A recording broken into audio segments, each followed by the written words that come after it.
Ishte mbrëmje dhe shtëpia ishte e qetë. Një baba u ul pranë djalit të tij të vogël, i cili sapo ishte gati të flinte. Ai I dha një puthje në ballë dhe e pyeti me butësi: "Çfarë dëshiron për ditëlindjen këtë vit, biri im? Një lodër të re? Një udhëtim diku?"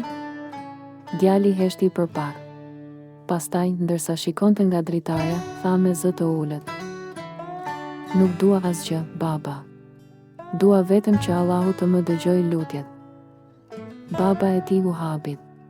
Ai kishte menduar për dhurata materiale, por djali I vogël po kërkonte diçka që s'kishte nevojë për mbështjellës.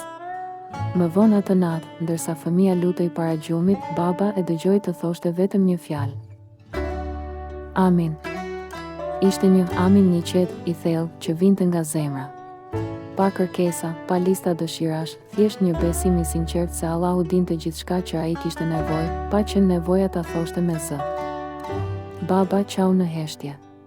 Ai kuptoi se ndonjëherë lutjet më të forta nuk bërtasin. Ato nuk vishen me fjalë të mëdha. Ato janë thjesht një amin e sinqert në një zemër të vogël, dhe kjo mjafton për t'u dëgjuar nga qielli. Mësimi. Shpresa dhe besimi I heshtur janë po aq të fuqishëm sa lutjet e zëshme. Allahu nuk ka nevojë për fjalë të mëdha, ai dëgjon atë që zemra se thot dot.